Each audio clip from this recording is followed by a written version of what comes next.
നിങ്ങളുടെ നല്ല മഞ്ഞ പല്ലാണ്, സെൽഫി ഒക്കെ എടുക്കുമ്പോഴത്തേക്കും അത് നല്ല എടുത്ത് കാണുകയും ചെയ്യും. എന്നാൽ നിങ്ങൾക്ക് പെട്ടെന്നൊരു ഫംഗ്ഷൻ വരുന്നുണ്ട്, അതിപ്പോൾ നിങ്ങളുടെ സ്വന്തം പെണ്ണ് കാണലാവും, കല്യാണമാവും, അല്ലെങ്കിൽ കുടുംബത്തിൽ ആരുടെങ്കിലും എന്തെങ്കിലുമൊക്കെ ഫംഗ്ഷൻ ആവും. നിങ്ങളുടെ ഈ മഞ്ഞ പല്ല് കാരണം നിങ്ങൾക്ക് പ്രോപ്പറായിട്ട് ചിരിക്കാനുള്ള കോൺഫിഡൻസ് ഇല്ലെങ്കിൽ ഏറ്റവും ബഡ്ജറ്റ് ഫ്രണ്ട്ലി ആയിട്ട് പെട്ടെന്ന് തന്നെ പല്ല് വെളുപ്പിക്കുന്നതാണ് ടീത്ത് വൈറ്റനിങ്. ഈ പ്രൊസീജിയറാണ് ഈ കുഞ്ഞു വീഡിയോയിൽ പറയുന്നത്. കണ്ടു നോക്കി ഉപകാരപ്പെടും. ഡൗട്ട് ഉള്ളത് കമന്റിൽ ഇട്ടു. ട്രീറ്റ്മെന്റ് തുടങ്ങുന്നതിന് മുന്നേ ആദ്യമേ നമ്മൾ ചെയ്യുന്നത് വൈറ്റമിൻ ഇ ചുണ്ടിൽ നല്ലോണം അപ്ലൈ ചെയ്യും.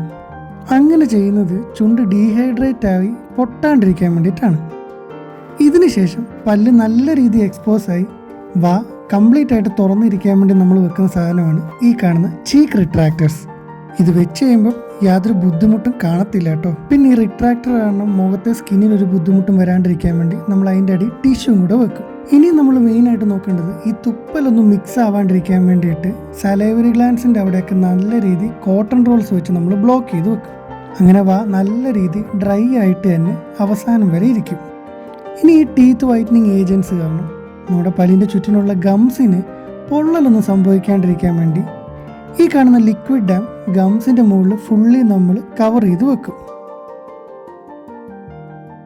അത് കഴിഞ്ഞ് ഒരു ബ്ലൂ ലൈറ്റിൻ്റെ സഹായത്തോടെ നമ്മൾ ഈ ലിക്വിഡിന് ഹാർഡൻ ചെയ്ത് മാറ്റും. ഇനിയാണ് നമ്മുടെ ആക്ച്വലായിട്ടുള്ള വൈറ്റനിങ് സാധനം പല്ലിലോട്ട് വെക്കാൻ പോകുന്നത്.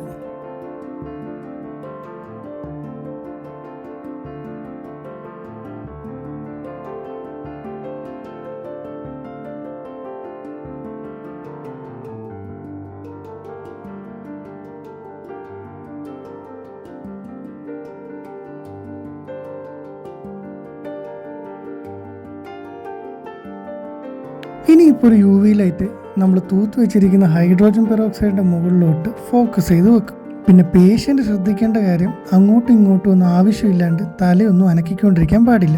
അപ്പോൾ ഇത് നമ്മൾ ടൈമർ സെറ്റ് ചെയ്ത് ഒരു 15 മിനിറ്റത്തേക്കിനായിരിക്കും ഫസ്റ്റ് റൗണ്ട് നമ്മൾ വെക്കുന്നത്.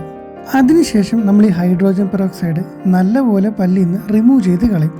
എന്നിട്ട് നമുക്ക് വേണ്ട ഷെയ്ഡ് എത്തിയോ നോക്കും. എത്തിയിട്ടില്ലെങ്കിൽ വീണ്ടും നമ്മൾ ഹൈഡ്രോജൻ പെറോക്സൈഡ് ഒന്നും കൂടെ തൂക്കും. അടുത്ത സൈക്കിൾ തുടങ്ങുകയും ചെയ്യും.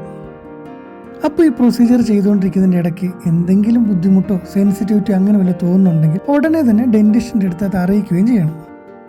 അപ്പോൾ ഈ പ്രൊസീജിയർ കഴിഞ്ഞതിന് ശേഷം വായ്ക്കകത്ത് നേരത്തെ നമ്മൾ വെച്ച സാധനങ്ങളെല്ലാം നല്ല വൃത്തിക്ക് തന്നെ എടുത്ത് നല്ല രീതി റിൻസ് ചെയ്യിപ്പിക്കുകയും ചെയ്യും.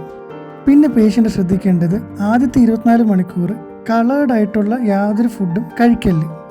ഇതല്ലാണ്ട് നമുക്ക് വീട്ടിൽ ഇരുന്നുകൊണ്ടും കൂടെ തന്നെ ബ്ലീച്ചിങ് ചെയ്യാൻ പറ്റുന്ന ഒരു ഓപ്ഷനും കൂടെ ഉണ്ട്.